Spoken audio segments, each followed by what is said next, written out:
Have you noticed it? That subtle shift. That quiet, almost unsettling change in the way you feel about him. Not because you stopped loving him. Not because you found someone else. Not because the connection disappeared. But because something inside you feels different. You wake up one morning and realize the ache is softer. The urgency is quieter. The constant pull that once consumed your thoughts has eased just a little. And instead of relief, you feel confusion. Why don't I feel the same anymore? You used to think about him all the time. Every song reminded you of him. Every number felt like a sign. Every silence felt unbearable. The connection was intense, electric, overwhelming. It was fire. Now, it's still there. But it's not burning you alive. And that's when the fear creeps in. Are you falling out of love? Are you finally detaching? Are you giving up? Or is this something else entirely? Because here's the paradox no one talks about in the twin flame journey. Sometimes the moment your emotions begin to stabilize is the moment you're actually getting closer to union. Let that sink in. We are conditioned to believe that love should feel intense, dramatic, all-consuming. We equate passion with pain, depth with obsession, spiritual connection with emotional chaos. But what if that intensity was never the destination? What if it was the purification process? Think about how it started. You met him or maybe reconnected and something inside you ignited. Didn't feel ordinary. Didn't feel random. It felt destined, magnetic, familiar. Like your soul recognized something before your mind could understand it. And then came the spiral, the overthinking, the longing, the runner-chaser dynamic, the emotional highs that felt euphoric, and the lows that felt unbearable. It felt like you were losing yourself and finding yourself at the same time. But now, you're not reacting the same way. When he pulls away, you don't panic like you used to. When there's silence, you don't collapse into fear. When you think of him, it feels softer. And that softness is unfamiliar. Because for so long, your nervous system was wired to the intensity, the adrenaline, the craving. So when calm replaces chaos, your mind interprets it as loss. But what if it's healing? What if the shift in your feelings isn't the end of love, but the end of suffering? Pause for a moment and ask yourself honestly, are you loving him less? Or are you loving yourself more? There is a massive difference. When you were in the thick of it, your emotions may have been entangled with fear. Fear of losing him. Fear of abandonment. Fear that the connection would never materialize physically. And fear creates attachment. Attachment creates obsession. Obsession creates emotional volatility. But healing creates steadiness. And steadiness can feel boring compared to chaos. Can feel like something is missing. Because something is missing. The anxiety, the desperation, the need to control the outcome. And without those intense emotional spikes, you may wonder, is the spark fading? But here's a deeper truth. The spark that burns wildly at the beginning of a twin flame connection often exposes wounds. It activates childhood patterns. It surfaces insecurities. It magnifies everything that hasn't been healed. That intensity was never meant to last forever. It was meant to wake you up. Now ask yourself this. What if the shift you're feeling is not detachment from him, but detachment from the pain surrounding him? What if your soul is recalibrating? There's a stage in the journey where your energy stops chasing, not because you don't care, but because you finally understand that what is meant for you cannot miss you. And that realization changes everything. You start focusing on your own growth. You invest in your own peace. You choose stability over emotional turbulence. And when you do that, the connection transforms. It becomes less about possession and more about presence. Less about fear and more about trust. Less about needing him and more about choosing him. That shift can feel unsettling because your identity may have been tied to the longing. Who are you if you're not yearning? Who are you if you're not waiting? Who are you if you're not trying to decode every sign? You are becoming whole. And wholeness feels unfamiliar when you've been living in fragmentation. Let me ask you something powerful. If union happened tomorrow, true, stable, grounded union, would the version of you from 6 months ago be able to sustain it? Or would she sabotage it with fear? Would she cling? Overanalyze? Push? Test? Doubt? The emotional intensity you experienced earlier was part of the cleansing process. It was bringing everything to the surface. But now you are integrating. Integration feels quieter, feels like acceptance, feels like peace. And peace can be misinterpreted as indifference when you're used to chaos. Imagine a storm at sea, waves crashing, wind howling, lightning splitting the sky. That was the beginning of your connection. Now imagine the ocean after the storm. Still, deep, expansive. The water hasn't disappeared. It has settled. Which state is more powerful? The storm that destroys, or the ocean that holds depth? Your feeling shifting does not mean the love is gone. It may mean the storm has done its job. There is a final stage before alignment where the universe removes emotional dependency. It gently pulls away the layers of attachment so that what remains is pure connection. Not trauma bonding, not fear, not ego, just truth. And truth is calm. So if you're sitting there wondering why you don't feel the same burning ache, if you're questioning whether you're drifting apart, if you're scared that the connection is fading, consider this possibility. What if this is the last cleansing before union? What if your heart is being purified of need so it can hold love without grasping? What if the shift you feel is the sign you've been waiting for, but in a form you didn't expect? Because union doesn't begin with intensity, it begins with stability, and stability begins within you. So before you panic, before you assume it's over, before you convince yourself you've lost something sacred, ask yourself one final question. Am I losing him? Or am I losing the version of me that was afraid? That question might change everything. And in this video, we're going to explore exactly what this shift means, and why it may be the clearest sign, yet that something profound is aligning beneath the surface. Stay with me. First, you didn't notice it. There was no dramatic moment, no sudden realization, no clear before and after. It was subtle, so subtle that you almost dismissed it. But then one day you caught yourself reacting differently. He didn't text back right away and you didn't spiral. You saw something that reminded you of him, and instead of that sharp ache in your chest, there was just a soft warmth. You went to sleep without replaying old conversations in your mind. And that's when it hit you. Something has changed. The intensity that once defined your connection feels reduced. Not gone, but quieter. And instead of feeling empowered, you feel confused. Because for so long, your emotional intensity was proof. Proof that it was real. Proof that it was deep. Proof that it was twin flame. When the longing was overwhelming, you told yourself, it has to mean something. When you couldn't stop thinking about him, you believed it was destiny. When the highs were euphoric and the lows were devastating, you equated that volatility with spiritual depth. But now, you're not obsessing the same way. You're not checking his social media every hour. You're not decoding every message, every delay, every silence. You're not waking up with anxiety about what he's feeling. And instead of relief, there's this strange question in your mind. Why don't I feel the same anymore? Let's slow this down. What exactly is shifting? First, the obsession is softening. Before, your thoughts may have revolved around him constantly. Your mind searched for signs, synchronicities, hidden meanings. Every coincidence felt significant. Now you still think of him, but it's not consuming you. Your focus returns to your own life more easily. You're present with your work, with your friends, with your goals. And that presence feels natural. Second, the anxiety is decreasing. The uncertainty that once felt unbearable is no longer controlling your nervous system. You're not waiting in emotional suspense. You're not catastrophizing when there's distance. You're not imagining worst-case scenarios every time he withdraws. And here's the part that feels unsettling. You don't feel the need to chase clarity anymore. That can be terrifying.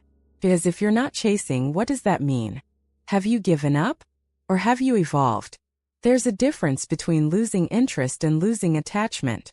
Losing interest feels cold, feels disconnected, feels indifferent. But what you're experiencing doesn't feel cold. Feels calm. And calm can be misinterpreted as fading. Let me ask you something deeply honest. Were you in love with him? Or were you addicted to the emotional intensity? Intensity stimulates the nervous system. It creates adrenaline. It creates drama. It creates a cycle of anticipation and relief. That cycle is powerful. When he pulls away, your system activates. When he returns, you feel a rush. That push and pull becomes chemically addictive. But here's the truth no one talks about in spiritual spaces. Addiction and destiny can feel very similar in the body. So when your nervous system begins to regulate, when it stops craving that spike, it can feel like something is missing. But what's missing may not be love. It may be chaos. And chaos is not the foundation of union. Union requires emotional stability. It requires two people who can stand in their own energy without collapsing into fear. So if your emotions are stabilizing, that is not regression. That is maturation. Think about the beginning of your connection. Everything felt heightened. Colors looked brighter. Music felt deeper. Even silence felt electric. But heightened states are not sustainable long-term. They are initiations. They wake you up. They crack your heart open. They expose your wounds. They trigger abandonment fears you didn't even know were there. And once those wounds are exposed, healing begins. Healing does not feel like fireworks. Feels like integration. And integration feels quiet. You may notice you're no longer trying to force conversations. You're no longer strategizing how to get closer. You're no longer measuring your worth by how much attention you receive. You're choosing yourself more often. And that can feel unfamiliar because for a long time your emotional focus was outward. Now it's inward. And here's the paradox. When your energy stops clinging, the connection often deepens on a soul level. Because you're no longer interacting from fear. You're interacting from sovereignty. But sovereignty feels like distance at first. Because you're not leaning forward anymore. You're standing upright. Let's explore something deeper. Sometimes this emotional shift happens right before a breakthrough. Right before communication changes. Right before reconnection. Why? Because your energy is no longer tangled in resistance. When you were anxious, you were subconsciously pushing. Even if you weren't texting him constantly, your internal state was loud. You were asking energetically, where is this going? Why isn't he choosing me? When will this happen? That pressure, even if unspoken, creates energetic friction. Now, there's space. There's surrender. There's trust, even if it's fragile. And that space allows movement. Imagine holding sand tightly in your fist. The tighter you squeeze, the more it slips away. But when you open your hand, it rests there naturally. Your emotional shift is the opening of your hand. But your mind is interpreting it as loss. Because your identity became intertwined with the longing. Who are you without the ache? Who are you without the waiting? Who are you if you're no longer in emotional survival mode?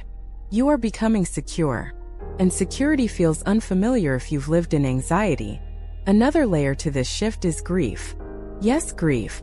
Because part of you may be grieving the version of the connection that was intense and dramatic. There's nostalgia for the early fire. For the sleepless nights filled with passion and pain. For the overwhelming certainty that this was cosmic. But maturity does not erase destiny. It refines it. Real love, especially a twin flame connection, evolves. It moves from chaos to clarity. From obsession to devotion. From fear to faith. And faith is quieter than fear. So when you say, I don't feel the same, what you may actually mean is, I don't feel dysregulated the same. And that is progress. Your heart is not closing. It is stabilizing. Your feelings are not disappearing. They are purifying. The shift you're experiencing is not emotional withdrawal. It is emotional alignment. Alignment with yourself. Alignment with peace. Alignment with the truth that you are whole, whether he is physically present or not. And here's the most powerful question of all. If he came toward you right now, fully present, fully ready, would you meet him from desperation? Or from calm strength? The fact that your emotions are shifting suggests that you are preparing for something more stable than what you've known. And stability doesn't shout. It whispers. It doesn't burn. It glows. So before you assume the connection is fading, before you convince yourself that the magic is gone, consider this. Maybe the magic is no longer chaotic. Maybe it is becoming sacred. And sacred things are not loud. They are steady. What you are feeling is not the loss of love. It may be the birth of a higher version of it. And that changes everything. Let's talk about the fear you probably haven't said out loud. The quiet thought that slips in when you're alone. What if I'm falling out of love? That question can feel almost forbidden on a twin flame journey, because this connection wasn't supposed to fade. It wasn't supposed to weaken. It was supposed to be eternal, intense, unshakable. So when your emotions start to feel different, softer, steadier, less consuming, your mind jumps to the worst conclusion. Maybe it wasn't real. Maybe I imagined it. Maybe I'm finally moving on. But what if that conclusion is an illusion? What if you're not falling out of love? You're falling out of attachment? There is a massive difference between love and attachment, but when you're in the middle of it, they can feel identical. Attachment says, I need you to feel okay. I need reassurance. I need certainty. I need you to choose me so I can feel safe. Love says, I want you. I honor you. I see you. But I am still whole without you. Attachment is rooted in fear. Love is rooted in wholeness. When your connection first ignited, it likely activated old wounds, abandonment fears, rejection trauma, childhood patterns you didn't even know were still running your system. And because the twin flame connection is so intense, it amplifies everything. It amplifies desire. It amplifies insecurity. It amplifies longing. That amplification can feel like love because it's powerful. But intensity is not always depth. Sometimes, intensity is unresolved pain rising to the surface. And when that pain begins to heal, the emotional charge decreases. That decrease can feel like loss. But it may actually be liberation. Let me ask you something honest. When you thought about him before, was it peaceful or was it anxious? Did your heart feel calm or did it race? Did you feel secure, or did you feel like you were constantly trying to hold on to something fragile?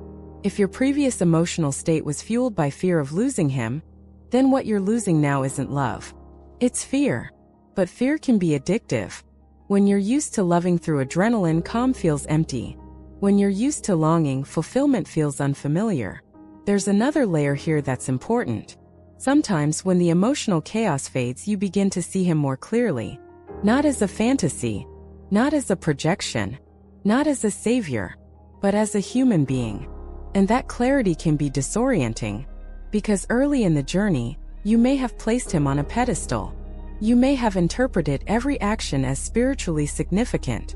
You may have believed he was the missing piece of your identity. But as you heal, the pedestal dissolves. And what replaces it is grounded truth.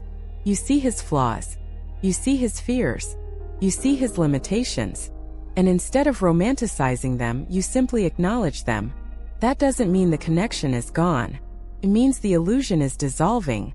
And illusions are loud. Truth is quiet. There's also a deeper spiritual reason this fear arises. On the twin flame journey, there is often a stage where your soul tests your attachment.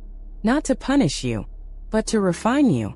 You are asked energetically, can you love without clinging? Can you feel without grasping? Can you trust without controlling? When the answer begins to shift toward yes, your emotions recalibrate. You don't feel the desperate need to merge. You don't feel the urge to chase. You don't feel the panic when there is silence.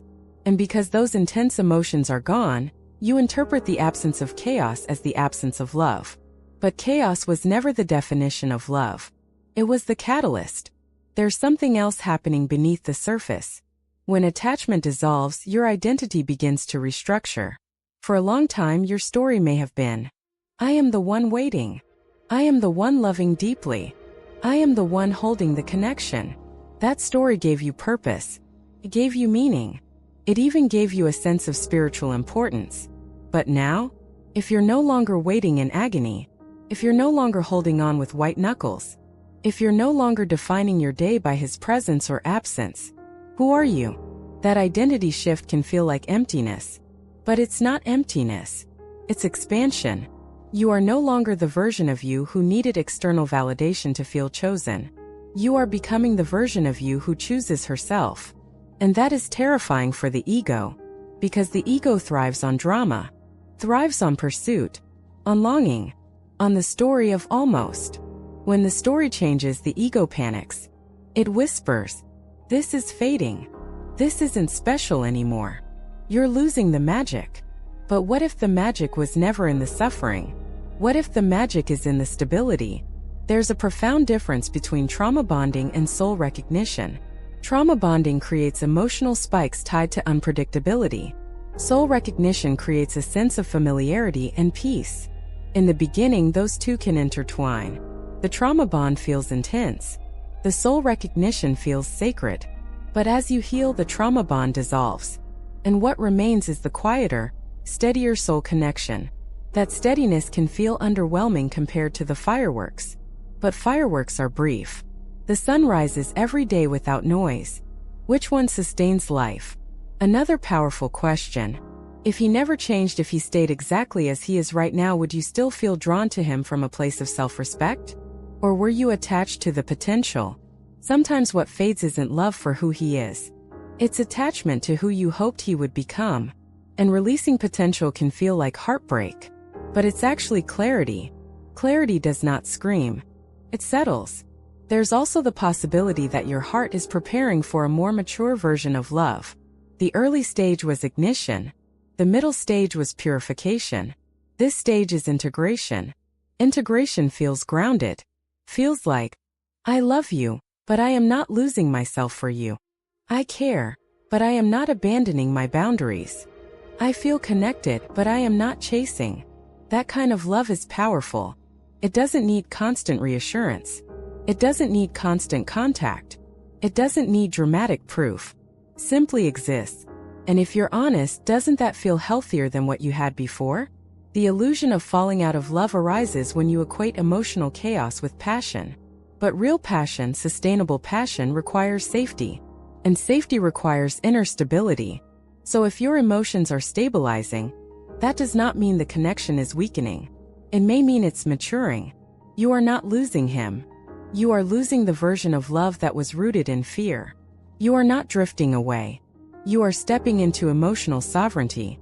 And sovereignty changes the flavor of love. It transforms it from urgent to intentional, from desperate to devoted, from anxious to aligned.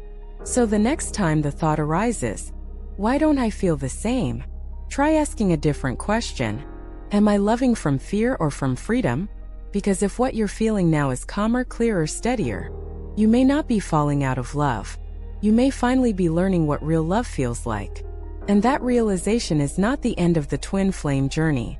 It may be the beginning of its most authentic phase yet. Just when you thought you had reached stability, something unexpected happens. Out of nowhere, a wave hits you. A memory you hadn't thought about in months suddenly feels vivid. A dream about him lingers all day. A random sadness rises in your chest. Not sharp, not chaotic, but deep. And you wonder, I thought I was past this. Why is this coming back? This is the stage many people misunderstand. Because right after the emotional shift, right after the calm begins, there is often one more clearing. One more release. One more emotional purge. It doesn't feel like the old chaos. It's not obsessive. It's not dramatic. It's quieter but deeper. Almost like your soul is gently wringing out the last drops of stored pain. Think about healing like cleaning out a wound. First, everything is inflamed, raw, obvious. Then it scabs over. Then it looks healed. But underneath, there can still be residue. And before complete restoration, the body pushes out what doesn't belong. Emotionally, the same thing happens. The early stages of your twin flame journey brought everything to the surface. Abandonment fears, rejection trauma, worthiness wounds. You felt it intensely. You cried. You questioned. You broke open. Then you stabilized. You learned boundaries. You grounded yourself. You began choosing peace. And just when you thought you had integrated it all, a final layer surfaces. Not to punish you. Not to set you back. But to free you completely. This final emotional purge is not about him. It's about what he activated inside you. You may notice subtle signs. Old memories replaying, not just of him but of childhood moments. Situations where you felt unseen. Times you felt not chosen. Moments where love felt conditional. Why now? Because your system finally feels safe enough to release them. When you were in survival mode, chasing, longing, fearing, your nervous system was too activated to process everything. Now that you are calmer, Your body can detox the deeper layers. That's why the sadness feels different. It's not frantic. It's reflective. It's not desperate. It's cleansing. You might find yourself crying without a clear reason. Not because he texted. Not because he pulled away. But because something inside you is softening. And when old armor softens, tears follow. Let me ask you something powerful. When you think about him now, are you grieving him? Or are you grieving the version of you that suffered? Sometimes what feels like missing him is actually mourning the pain you carried. There is often a point in the twin flame journey where you realize it wasn't just about him. It was about every time you felt unworthy of love. Every time you accepted breadcrumbs. Every time you overgave to feel secure. And when that awareness settles in, a quiet grief emerges. But grief is not regression. It is release. Another sign of this final purge is intensified dreams. You may dream of reconciliation. You may dream of arguments. You may dream of closure conversations that never happened. Dreams are the subconscious integrating what the conscious mind avoided. They are symbolic. They are energetic processing. When union is approaching, or when you are approaching inner alignment, the subconscious clears unfinished emotional loops. It ties loose ends. It releases stored tension. That's why the emotions can feel heavier right before they feel lighter. It's like the last storm before a clear sky. And here's something important. This purge often happens when you are no longer clinging. When you stop chasing. When you stop demanding. When you surrender the outcome. That surrender opens the door for deep cleansing. Because attachment blocks release. Control blocks healing. But surrender says, I trust the process. And trust allows the final layer to rise. There's also an energetic component. Twin flame connections create strong energetic cords. Not unhealthy ones, but intense ones. When both individuals are healing, those cords recalibrate. The push-pull dynamic dissolves. The charge softens. And during recalibration, stored emotional residue clears. You may feel him randomly. You may sense him thinking of you. You may feel a sudden emotional wave that doesn't even seem to belong to you. That's part of energetic detangling. Not detachment from love, detachment from distortion. This stage can feel confusing because it doesn't follow a linear path. You thought you were calm. Then you cried. You thought you were detached. Then you missed him deeply for a day. You thought you were over the fear. Then insecurity flickered for a moment. But healing is spiral, not straight. Each layer comes back softer than before. Each wave is less violent than the last. That's how you know it's a purge, not a relapse. Let's go deeper. There is something sacred about this final cleansing. Because it's the moment your love becomes pure. Not mixed with fear. Not tangled in expectation. Not driven by urgency. Pure. And purity requires emptiness. Your heart cannot hold stable union if it is still holding resentment. If it is still holding silent anger. If it is still holding unspoken pain. So the universe or your higher self gently surfaces what remains. Not to break you. To empty you. And emptiness is preparation. Imagine pouring fresh water into a cup that still contains stale liquid. It contaminates the new. So before something new enters, the old must be poured out. That's what this stage is. Pouring out the last residue. You may even notice forgiveness emerging. Not forced forgiveness. Natural forgiveness. You understand his wounds. You understand his fear. You understand why things unfolded the way they did. That understanding doesn't excuse behavior, but it releases bitterness. And bitterness cannot coexist with union. Here's a profound question. If he came back tomorrow fully healed, would you still carry subconscious resentment? If the answer is yes, the purge is necessary. If the answer is no, if your heart feels lighter, the purge is working. Many people misinterpret this stage as one last heartbreak. But it's not heartbreak. It's heart clearing. You are not breaking. You are emptying. There's a softness that comes after this. A grounded acceptance. Not passive. Not resigned. But peaceful. You stop fighting the timeline. You stop resisting what is. You stop trying to manipulate destiny.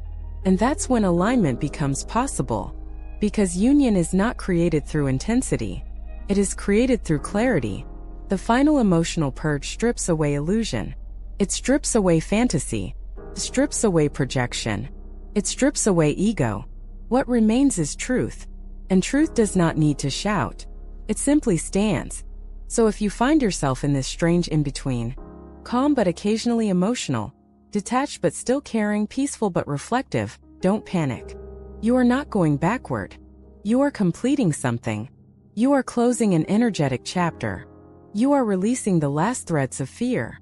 And when fear leaves, love stands alone. Ask yourself gently, what am I being invited to release? Is it resentment? Is it guilt? Is it the need for control? Is it the identity of the one who waits? Whatever surfaces now is surfacing for freedom. Let it move. Let the tears fall. Let the memories pass through. Let the sadness breathe. Because on the other side of this purge is something stable. Something grounded. Something that does not require suffering to feel real. And when you reach that place, when your heart feels clear instead of heavy, you will understand. The shift in your feelings was not the end. The purge was not punishment. It was preparation. Preparation for a love that no longer needs to hurt to prove its depth. Preparation for a union that stands on wholeness, not wounds. And when the cleansing is complete, what remains will not be chaos. It will be calm certainty. And calm certainty is the foundation of true twin flame union. This is the stage where everything feels paradoxical. You care but you're not clinging. You feel connected but you're not chasing. You think about him but you're not consumed. And that's when the doubt creeps in again. Am I detaching or am I aligning? Because from the outside, those two states can look identical. Silence looks like distance. Calm looks like indifference. Stillness looks like separation. But energetically, they are completely different. Let's break this open. Energetic detachment is not emotional shutdown. It is not avoidance. It is not suppressing your feelings. True energetic detachment is the release of dependency. It's the moment you stop needing him to regulate your emotions. Before this stage, your inner world may have been heavily influenced by his actions. If he reached out, you felt high. If he withdrew, you felt low. If he was uncertain, you felt unstable. Your emotional climate shifted with his behavior. That's energetic entanglement. An entanglement often masquerades as deep connection, but real spiritual alignment feels different. Feels like this: I love you, but my peace does not depend on you. I feel connected, but I am not chasing.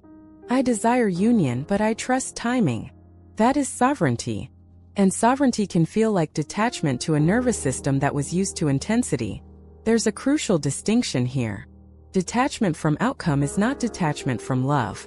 When you were deeply attached, you may have believed that constantly thinking about him, constantly feeling him, constantly analyzing the connection was proof of depth. But obsession is not devotion. Obsession is fear wearing a spiritual mask. Devotion is steady. Devotion does not panic. Devotion does not collapse when faced with silence. Devotion does not need constant reassurance. So when your energy stops gripping, your mind interprets it as loss. But spiritually, it is alignment. Let's use a metaphor. Imagine two flames. If one flame leans too far toward the other, trying to merge prematurely, it destabilizes both. The fire flickers chaotically. But when both flames stand upright in their own strength, the heat between them becomes steady. Union is not one flame collapsing into the other. It is two whole flames standing side by side. For a long time you may have been leaning into hope, leaning into signs, leaning into potential. Now you are standing, and standing feels unfamiliar if you've been reaching. There's also something deeper happening beneath the surface. When you energetically detach from the need to control the outcome, you stop sending signals of urgency. Urgency is rooted in fear. Fear says, what if I lose this? What if this never happens? What if I'm not chosen? Those signals create energetic resistance. Because fear contracts energy, but alignment expands it. When you align spiritually, your energy becomes open. You are no longer trying to force the timeline. You are no longer trying to decode every action. You are no longer trying to orchestrate destiny. You are allowing. And allowing feels passive to the ego. The ego prefers action. Chasing feels productive. Overthinking feels involved. Analyzing feels proactive, but surrender feels like doing nothing. And yet surrender is one of the most powerful energetic shifts you can make. Because surrender says, if this is meant for me, it will unfold. If he is truly my counterpart, our paths will align naturally.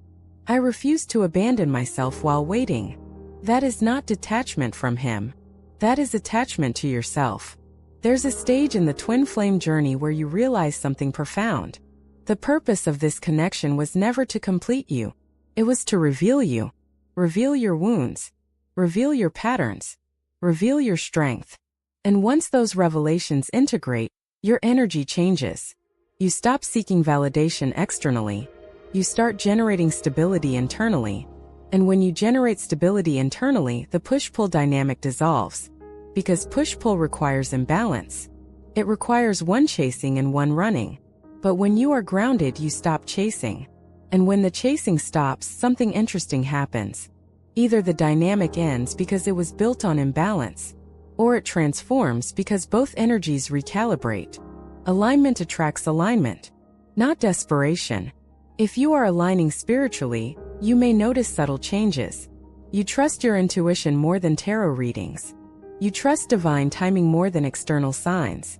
You focus on your growth instead of monitoring his. You no longer feel the need to figure him out. You feel at peace not knowing. That peace is not emotional numbness. It's emotional maturity. Another powerful distinction. Detachment says, I don't care anymore. Alignment says, I care but I trust. Detachment feels closed. Alignment feels open. Detachment feels defensive. Alignment feels grounded. If you still feel love but without panic, that is not loss. That is evolution. Let's go deeper. When you were attached, your love may have been mixed with fear of abandonment. That fear can create behaviors like overanalyzing texts, reading into tone, needing immediate clarity, feeling triggered by small shifts. Now, when those triggers arise, they don't control you. You observe them. You breathe through them. You choose not to react impulsively. That is spiritual growth. And spiritual growth often feels less dramatic than emotional chaos. But it is far more powerful. There is also an energetic law at play. What you chase runs. What you allow flows. When you stop chasing, you create space. And space is necessary for alignment. Imagine holding something too tightly. It cannot move toward you because you are gripping it. When you release the grip, you don't lose it. You allow it to approach naturally if it's meant to. Energetic detachment is about releasing control. Spiritual alignment is about stepping into trust.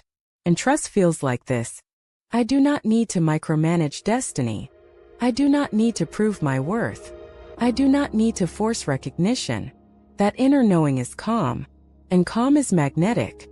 Because calm energy signals wholeness. Wholeness is attractive. Desperation repels. You may also notice that as you align, you become more selective. You ask yourself, does this dynamic feel healthy? Does this version of connection honor my boundaries? Am I shrinking to maintain it? These questions arise when you reclaim your power. And power shifts the dynamic. If union is to occur, it cannot be built on imbalance. It must be built on mutual sovereignty. Two individuals choosing each other freely. Not two individuals clinging out of fear. So if your energy feels less intense but more grounded, if your love feels steady rather than consuming, if your desire feels intentional rather than desperate, you are not detaching from him. You are aligning with yourself. And when you align with yourself, the connection either rises to meet you, or it dissolves because it was never rooted in truth. But here's the beautiful part. If this truly is your twin flame, alignment does not push him away, calls him forward. Because your calm energy creates safety. Your groundedness removes pressure. Your sovereignty invites reciprocity. Ask yourself honestly, would you rather build union from fear or from stability? Would you rather enter commitment from desperation or from strength? Energetic detachment clears the fear. Spiritual alignment builds the foundation. And the foundation of union is not longing. It is wholeness. So if you feel less reactive, less anxious, less desperate, don't interpret it as the end. Interpret it as elevation. You are no longer leaning. You are standing. You are no longer gripping. You are allowing. You are no longer chasing love. You are embodying it. And that shift, that subtle, powerful shift, is what prepares you for a union that does not collapse under pressure. Because when two whole flames meet, they don't flicker chaotically. They burn steadily. And steady fire lasts. Here is something you may not have considered. While you've been noticing your emotional shift, while you've been calming down, detaching from fear, releasing old pain, he may be feeling something too. Not necessarily in the same way. Not necessarily with the same awareness. But energetically, something is changing on his side as well. Twin flame connections are not one-sided energetic experiences. When one energy stabilizes, the dynamic shifts. When one person stops chasing, the polarity changes. When one soul releases fear, the energetic field between both individuals recalibrates. And recalibration is rarely comfortable.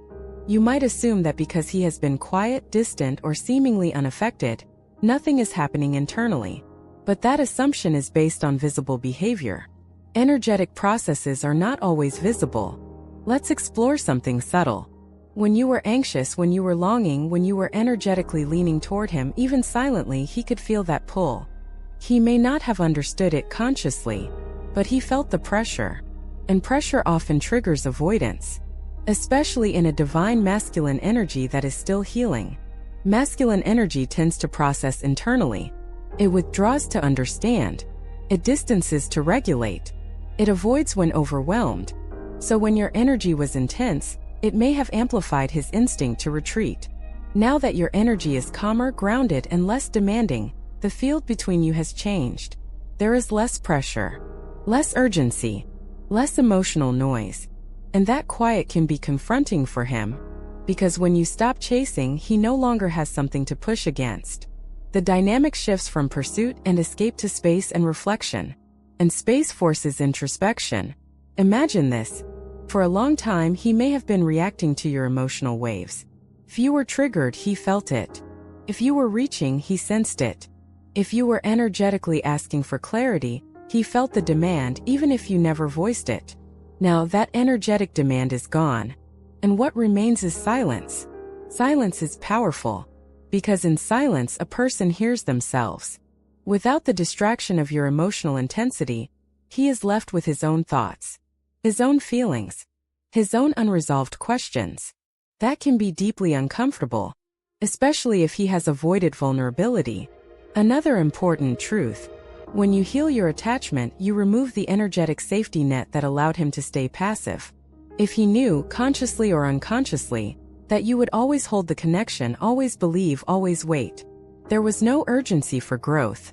But when your energy becomes sovereign, something shifts. You are no longer holding the entire emotional weight.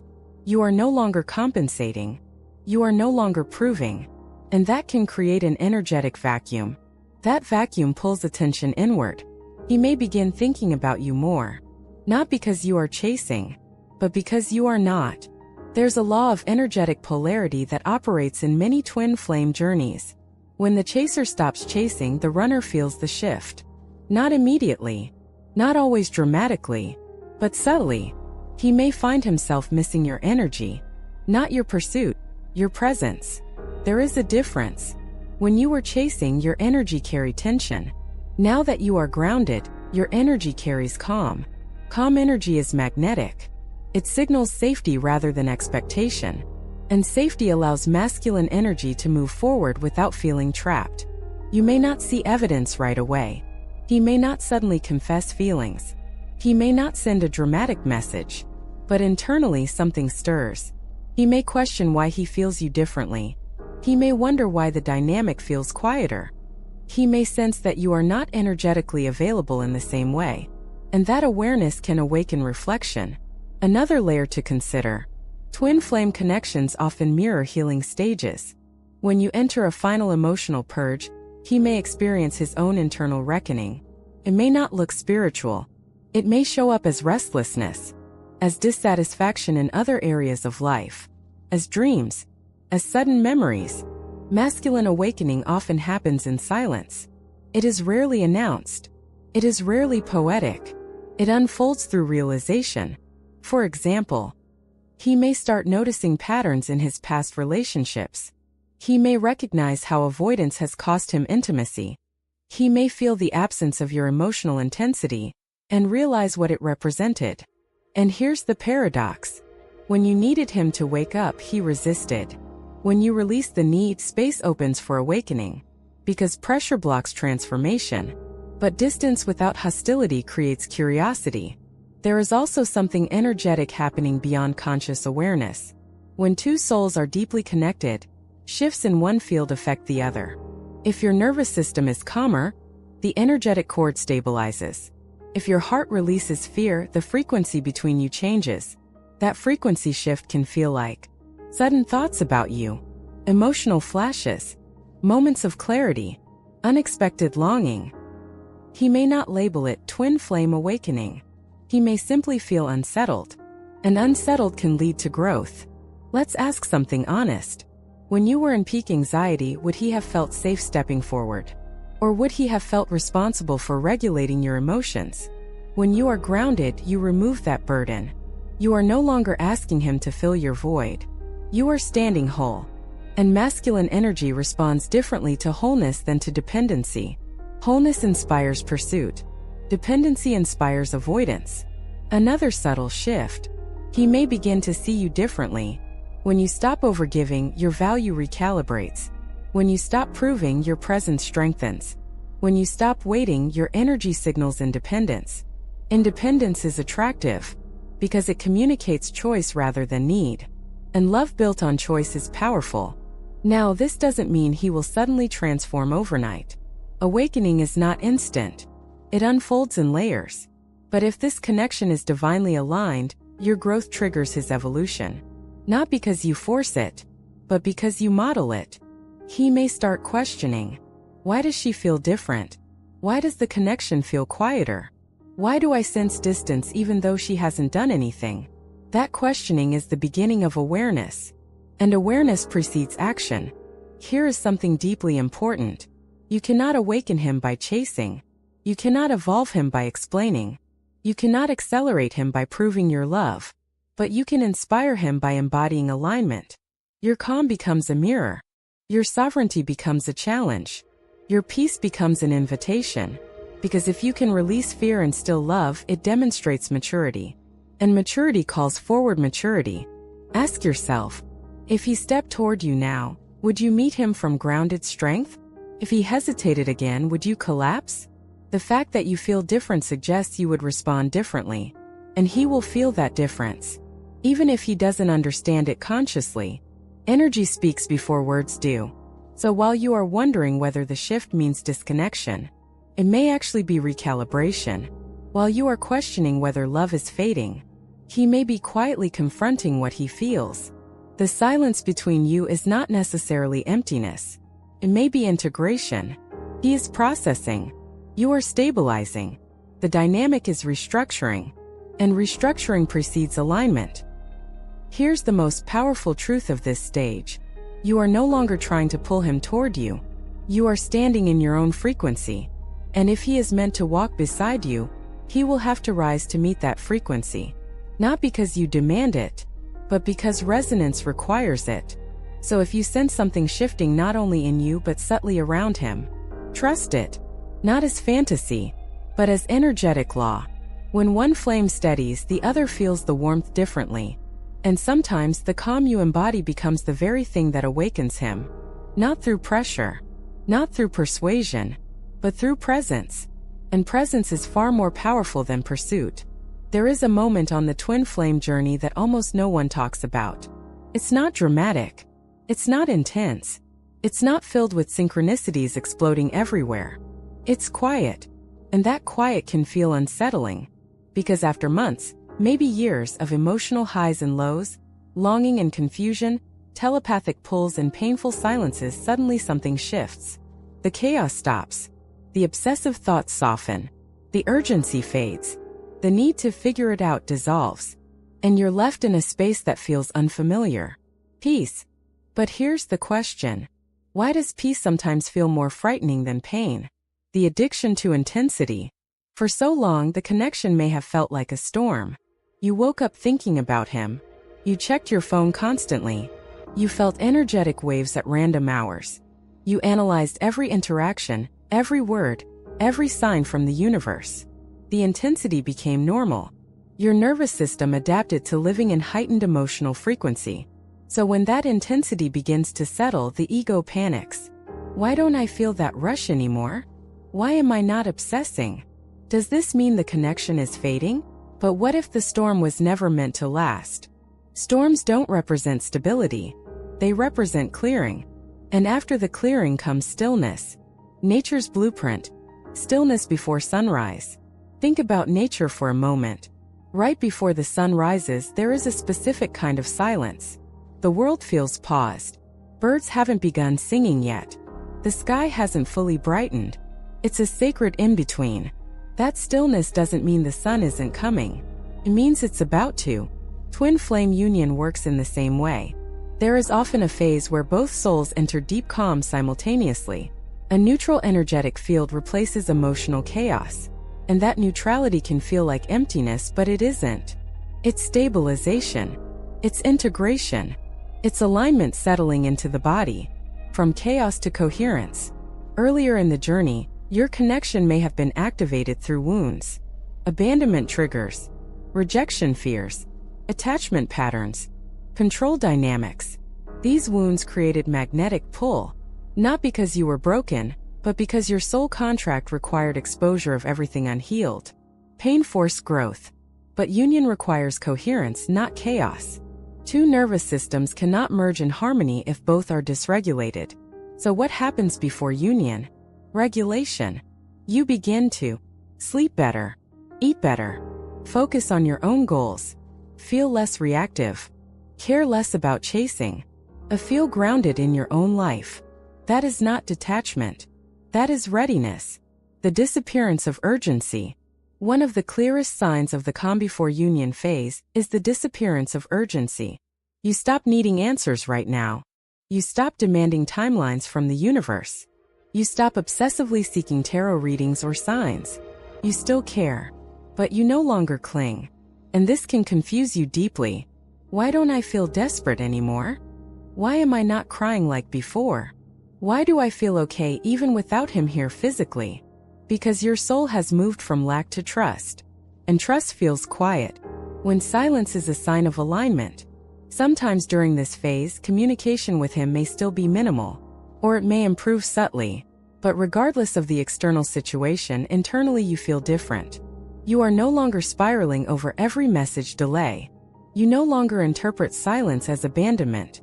You no longer assume the worst. Instead, there is space. And that space feels unfamiliar because your ego associates space with loss. But spiritually, space represents maturity. It means you are no longer trying to control the outcome. You are allowing it. The energetic reset.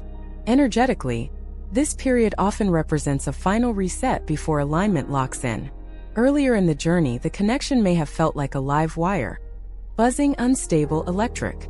Now it feels steady, like a quiet current running beneath the surface.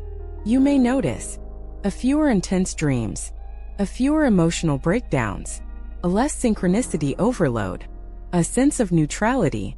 And neutrality can feel boring. But boredom in this journey is sacred, because the drama was never the goal. Peace was. Why this phase scares people. Many twin flames misinterpret this calm as the end. They think, maybe I'm moving on. Maybe this wasn't real. Maybe I'm just tired. But ask yourself honestly, are you moving on or are you stabilizing? There's a difference between emotional numbness and grounded peace. Numbness feels cold. Peace feels steady. Numbness feels disconnected. Peace feels self-contained. In this phase, you don't feel disconnected from him. You feel connected to yourself. And that changes everything. The ego's last attempt. Interestingly, when peace arrives, the ego often makes one final attempt to create chaos. It may whisper, text him, check his social media, create drama just to feel something again. Because ego feeds on intensity, but soul feeds on stillness. If you can remain grounded during this phase without manufacturing emotional spikes, you pass one of the final tests before union. You prove that you no longer need turbulence to validate love. The masculine side of the calm. What's powerful is that often when you enter this calm, he feels it too. Even if he isn't consciously aware. Energetic cords recalibrate. When you stop chasing energetically, the pressure field dissolves. And in that dissolved pressure, space opens for him to step forward. Masculine energy tends to move towards safety, not chaos. If earlier your field was filled with anxiety and intensity, it may have unconsciously triggered avoidance. Now, your grounded presence becomes magnetic in a different way. Not desperate, not demanding, just steady. And steady energy invites return. The spiritual meaning of stillness. Spiritually, stillness represents surrender. Surrender does not mean giving up. It means releasing resistance. Before union, both souls must release resistance to timing, to control, to fear. And resistance often shows up as obsession. So when obsession fades, resistance fades. And when resistance fades, alignment accelerates. This is why the calm phase often precedes physical reunion or major breakthroughs. Because energetically, the battlefield has cleared. There is nothing left to fight. A story to reflect on. Imagine two dancers learning a routine. At first, they step on each other's feet. They move too fast. They try to lead at the same time. They panic when the rhythm feels off. It's chaotic. But after practice, after frustration, missteps, and tension, something changes. They stop forcing. They begin listening to the music instead of trying to control each other. Their movements soften. They trust. And suddenly, the dance flows effortlessly. The calm doesn't mean the dance is ending. It means it has finally synchronized. That is what this phase represents. Synchronization. The hidden blessing. The calm before union phase is actually one of the most beautiful parts of the journey. Because for the first time, you are not defined by longing. You are not consumed by questions. You are not dependent on external validation. You feel whole on your own. And that wholeness is what union requires. Two halves cannot unite. Two wholes can. Ask yourself. Instead of fearing the calm, ask yourself, do I feel more stable than before? Do I trust the process more than I used to? Am I less reactive? Do I feel grounded in my own life? If the answer is yes, then you are not losing the connection. You are preparing for it. Union is not triggered by intensity. It is triggered by alignment. And alignment feels peaceful. So if your heart feels steady instead of chaotic, if your mind feels quiet instead of obsessive, if your soul feels calm instead of desperate, do not panic. You may be standing in the sacred silence before sunrise. The storm has passed, and something beautiful is about to rise. There comes a moment on the twin flame journey that feels almost invisible, but it changes everything. It's not a dramatic reunion. It's not a confession of love. It's not even a clear sign from the universe. It's a question. A quiet, internal question your soul whispers when the chaos fades. Can you trust this connection without controlling it? Because before union manifests physically, trust must solidify spiritually. And trust is not proven when things are intense. Trust is proven when things are quiet. The invisible examination. You may not even realize you're being tested. There's no announcement. No warning. No cosmic email saying, final exam begins now. Instead, life simply continues. He may still be distant. Or he may be slightly closer. Or maybe nothing obvious has changed externally. But internally something has. You are calmer. More grounded. Less reactive. And now comes the real challenge. Will you stay grounded even without reassurance? Or will you reach for control the moment uncertainty appears? Control feels safer than trust. Let's be honest. Control feels powerful. Checking his social media gives you temporary relief. Sending the first message reduces anxiety. Pulling tarot cards gives you a sense of certainty. Even overanalyzing conversations feels productive. But none of those behaviors are rooted in trust. They are rooted in fear of the unknown. Trust, on the other hand, feels passive to the ego. Feels like doing nothing.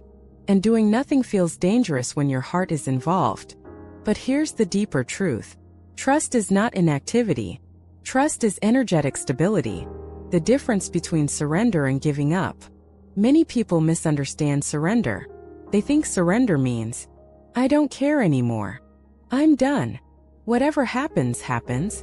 But true surrender doesn't feel bitter. Feels peaceful. Giving up carries resentment. Surrender carries calm. Giving up closes the heart. Surrender keeps it open without attachment. So ask yourself, are you withdrawing because you're hurt? Or are you relaxing because you trust? The energy behind your stillness matters. Loving without clinging. One of the hardest lessons in a twin flame journey is learning how to love without possession. Most of us were conditioned to believe that love equals constant contact, reassurance, validation. But twin flame love is different. It asks, can you love him even when he isn't proving himself daily? Can you hold space without demanding progress? Can you stay open without chasing? This is the test. Because obsession is not love. Attachment is not love. Control is not love. Love in its highest form is freedom. And freedom requires trust. The ego's fear of silence. When communication slows or uncertainty arises, the ego reacts quickly. It says, something is wrong. You're losing him. You need to fix this. The ego equates silence with danger. But spiritually, silence often represents integration. Growth does not always look like action. Sometimes growth looks like stillness. And during this phase, the universe observes. Will you create chaos to feel secure? Or will you remain steady? A real-life reflection. Imagine you plant a seed in soil. You water it. You place it in sunlight. You care for it. But after a few days, nothing appears above ground. Do you dig it up to check if it's growing? If you do, you disrupt the process. Growth underground requires trust. You cannot see it. You cannot measure it daily. But it's happening. Twin flame union is similar. Much of the transformation occurs beneath the surface, within his heart, within your subconscious, within energetic layers you cannot perceive.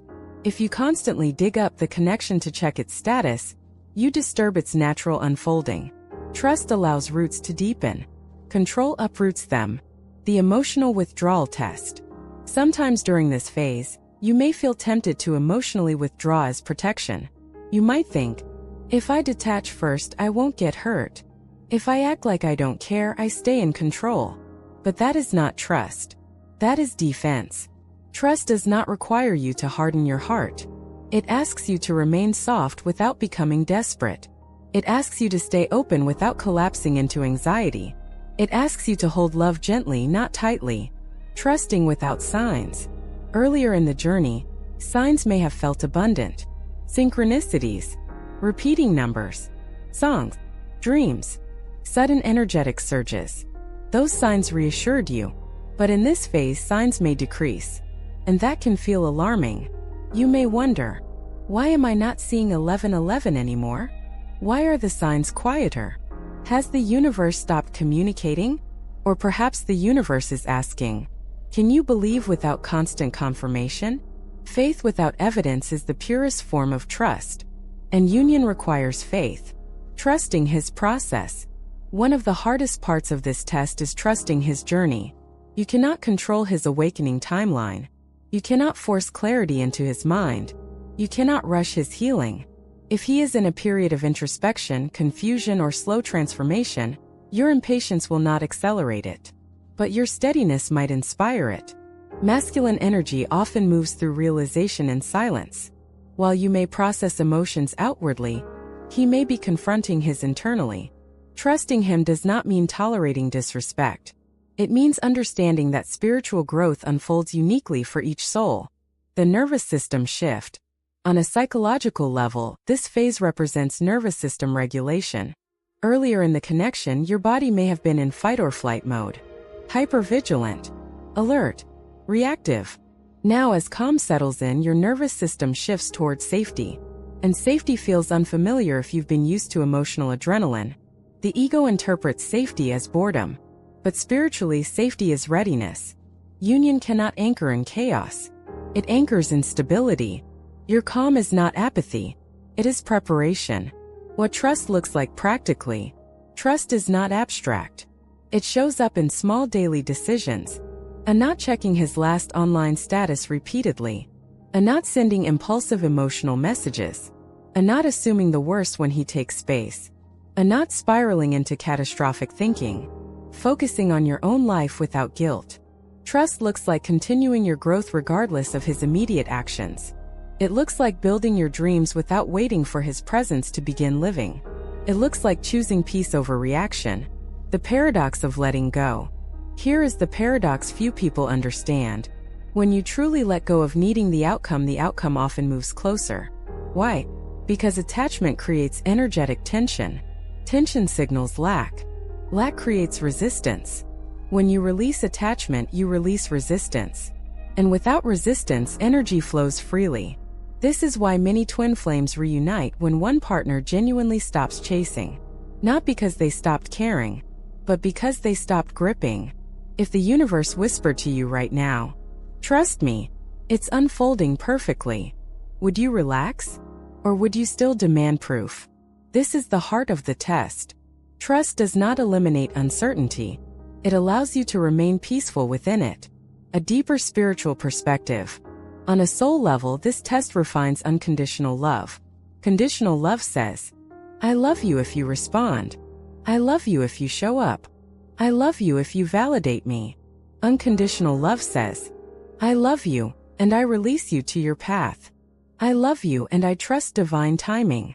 I love you and I remain whole within myself." Union requires unconditional frequency. Not because you must tolerate mistreatment, but because divine partnership cannot be built on fear. It must be built on trust. You are stronger than before. If you reflect honestly, you will see how much you've grown. Earlier, a delayed reply might have destroyed your peace for days. Now, you breathe. You center yourself. You continue your day. That is evolution. That is mastery. That is trust in action. And mastery is what precedes manifestation. The sacred pause. This phase is a sacred pause. Not a rejection. Not a setback. Not abandonment. A pause. And pauses exist to solidify lessons. If you can hold your calm without forcing movement, if you can love without clinging, if you can trust without evidence, you pass the test. And when the test is passed, the path clears. Love that is frantic is not sustainable. Love that is peaceful is unshakable. So if your heart feels steady, if your anxiety has softened, if you are no longer chasing answers, do not fear this stage. It may be the final refinement before union. Because when two souls meet again, not from fear, not from longing, not from control, but from trust, that reunion is different. It is not explosive. It is inevitable. And inevitability is built on faith. At some point in this journey, something quietly shifts. It's no longer just about him. It's no longer just about the connection. It becomes about you. And that realization changes everything. Because the twin flame journey was never designed to make you chase someone else. It was designed to awaken who you truly are. So when your feelings begin to shift, when the obsession fades, when the emotional chaos settles, it's not because the love is dying. It's because you are evolving. And evolution feels different than longing. The person you were at the beginning. Think back to who you were when this connection first ignited. Maybe you were hopeful but insecure. Maybe you were strong but secretly afraid of abandonment.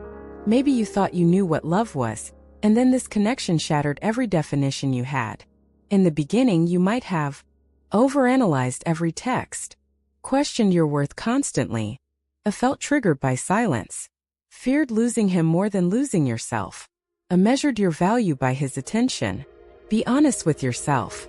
How much of your emotional world revolved around his actions? There's no judgment in that. The connection activates wounds so they can be healed. But now, you are not the same person.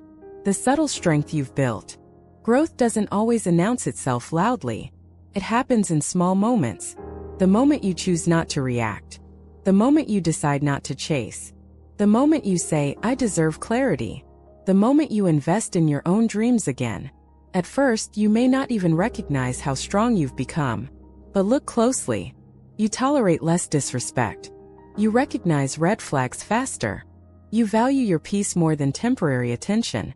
That is not detachment from love. That is alignment with self-worth. You stopped begging for bare minimum. Earlier in the journey, you may have accepted crumbs. A short message felt like relief. A brief phone call felt like reassurance.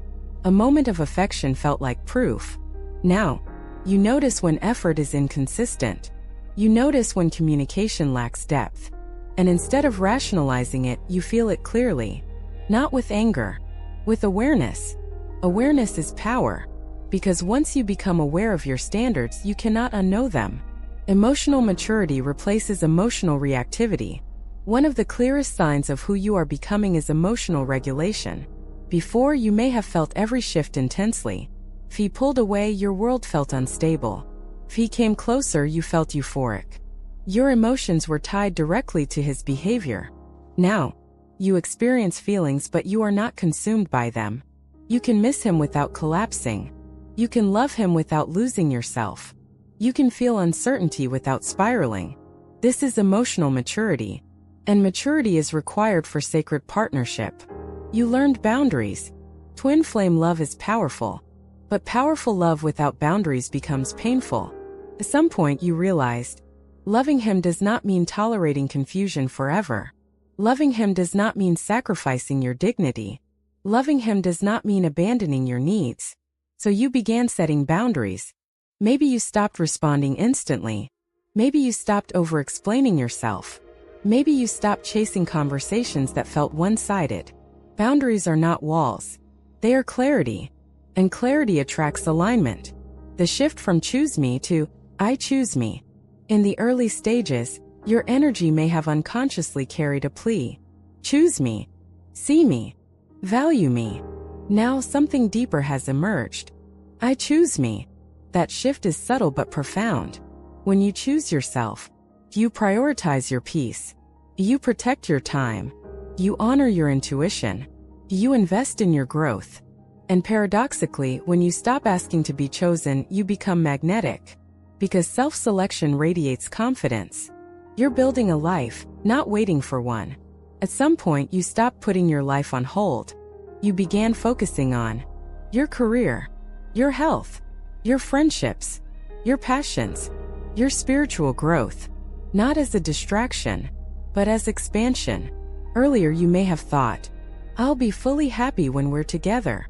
Now you think, I am building happiness regardless. That shift transforms your frequency. You are no longer orbiting him. You are centered within yourself. And union requires two centered individuals. The inner masculine and feminine balance. Spiritually, twin flame preparation involves balancing your internal energies. The divine feminine within you learns self-nurturing, intuition, emotional wisdom, a receptivity without desperation. The divine masculine within you learns a structure, decision-making, confidence, a action toward your own goals. When these energies harmonize internally, you no longer seek completion externally. You become whole. And two whole individuals create stable union. The disappearance of fear-based love. Earlier, fear may have disguised itself as love. Fear of losing him. Fear of abandonment. Fear of being replaced. Fear of not being enough. Fear amplifies attachment. But as you heal, fear loosens its grip. Now your love feels calmer. Less frantic. Less desperate. More grounded. That doesn't mean you care less. It means your love is no longer fueled by insecurity. And love without fear is powerful. You trust your intuition more than external signs. At the beginning, you may have searched constantly for validation. Tarot readings, psychic messages, angel numbers, synchronicities. You needed reassurance. Now, you trust your own inner knowing. If something feels aligned, you sense it. If something feels off, you recognize it. You no longer need constant external confirmation. Your intuition has strengthened. And intuition is the compass of union. The courage to walk away if necessary. One of the strongest indicators of growth is this. You know you could walk away if you had to. Not from ego. Not from pride. But from self-respect. You no longer cling to the connection out of fear of being alone. You stay because you choose to. And if the connection were to remain misaligned long-term, you would have the strength to release it. That is emotional sovereignty. And sovereignty shifts dynamics dramatically. Because when you stop fearing loss, you stop radiating lack. The mirror has changed. Twin flames mirror each other's wounds and growth. When you were insecure, he may have mirrored avoidance. When you chased, he may have pulled away. Now, as you stabilize, something else begins to mirror. Calm reflects calm. Strength reflects strength. Clarity reflects clarity. The more you evolve, the more the dynamic has space to evolve. Even if you cannot see his transformation fully yet. The quiet confidence. There is a new energy within you now. It's quiet. It doesn't demand attention. It doesn't beg for reassurance. It simply knows its worth. You no longer over-explain your value. You no longer argue for your place. You embody it. An embodiment is magnetic. The truth about union. Here is something most people misunderstand. Union is not the reward for suffering. It is the result of alignment. And alignment happens when both individuals heal attachment wounds, develop emotional maturity, balance independence and intimacy, choose love consciously rather than desperately. Look at who you are becoming. You are not the same person who started this journey. You are wiser, stronger, more self-aware, more grounded. That transformation is not accidental. It is preparation. Ask yourself honestly, if union happened tomorrow, are you ready?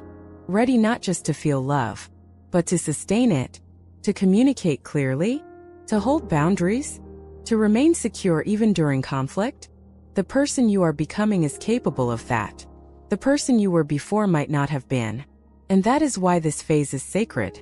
The real revelation. The greatest secret of the twin flame journey is this. It was never about chasing him. It was about discovering you. And once you fully step into who you are meant to be, the connection either aligns naturally, or it falls away without breaking you. Because your identity is no longer dependent on the outcome. You have found yourself. And that is the true union. So if your feelings are shifting, if you are calmer, stronger, less reactive, if you love him but no longer lose yourself in the process, do not interpret that as distance. Interpret it as growth. You are not losing the connection. You are outgrowing the version of yourself that needed chaos. And the woman you are becoming, she does not chase. She does not beg. She does not abandon herself. She stands in her worth. And from that place, everything aligned will rise to meet her. If you've made it this far in the journey and this far in this video, then take a deep breath with me for a moment. Because what you're experiencing right now is not random. The emotional shift, the calm replacing chaos, the strength replacing desperation, the trust replacing fear. This is not the end of your twin flame story. This is refinement. And refinement is sacred. You are not losing him. You are losing the version of you that was afraid. Let's speak honestly. When your feelings first started shifting, part of you panicked. You wondered, why am I not obsessing like before? Why does the intensity feel softer? Why am I okay even when he's not here? And maybe there was guilt. Maybe you thought loving him meant constant longing. But here is the truth. Love does not require suffering to be real. Pain is loud. Healing is quiet. And when healing begins to take over, it can feel like something is disappearing. But what's actually disappearing is fear. You are not losing love. You are losing attachment. You are losing anxiety. You are losing the version of yourself that believed love had to hurt to be powerful. And that is growth. The fire was never meant to burn you. Twin flame connections are often described as intense flames. But fire has two purposes: to destroy what is false, and to purify what is true. In the early stages, the fire burned through your illusions. It exposed your insecurities. It brought abandonment wounds to the surface. It forced you to confront parts of yourself you had avoided. That stage was painful, but it was necessary. Now the fire feels different. It's not raging. It's steady, controlled, warm instead of destructive. And that shift means something important. The purification is almost complete. Union is not triggered by obsession. Let's release a myth right now. Union does not manifest because you think about him 24/7. Union does not accelerate because you analyze every sign. Union does not happen because you hold on tighter. Union happens when both souls reach energetic alignment. Alignment feels peaceful, stable, grounded. So if your heart feels calmer than before, that is not regression. That is preparation. The universe does not unite chaos. It unites clarity. You have passed tests you didn't even realize were tests. Think about how many times you could have reacted but didn't. How many times you wanted to text impulsively but paused. How many times you felt fear but chose trust instead. Those were tests. Not punishments. Not games. Refinements. Each time you chose peace over panic, you elevated your frequency. Each time you chose self-respect over chasing, you strengthened your foundation. Each time you chose trust over control, you aligned closer to divine timing. You have been evolving in ways you didn't even see. Even if he hasn't said it yet, he feels it. Energy shifts before words do. When you stopped chasing, he felt the space. When you stabilized emotionally, the dynamic changed. When you reclaimed your power, the connection recalibrated. You may not see immediate evidence, but energetic dynamics are not one-sided. He feels the difference, whether consciously or subconsciously. And sometimes your silence speaks louder than your effort ever did. What if this is the exact moment before everything changes? Let me ask you something powerful. What if this calm is not emptiness, but the space right before alignment locks in? What if the quiet you're feeling is the final integration before manifestation? So many people give up in this phase, not because love disappeared, but because intensity did. They mistake peace for absence. But peace is not absence. Peace is readiness. And readiness precedes reunion. The version of you that enters union must be different. Imagine if union happened during your most anxious stage. Would it have been stable? Or would fear have sabotaged it? Would insecurity have created conflict? Would old wounds have resurfaced? You were not being delayed. You were being prepared. And the woman you are now, she communicates more clearly. She values herself more deeply. She tolerates less confusion. She trusts herself more fully. That version of you can sustain union. And sustainable love is the goal. Not dramatic love. Not painful love. Stable, conscious, awakened love. If it's meant for you, it cannot miss you. Here is a truth that will free you. What is divinely aligned for you cannot pass you by. If this connection is truly written into your soul contract, you do not have to force it. You do not have to manipulate timing.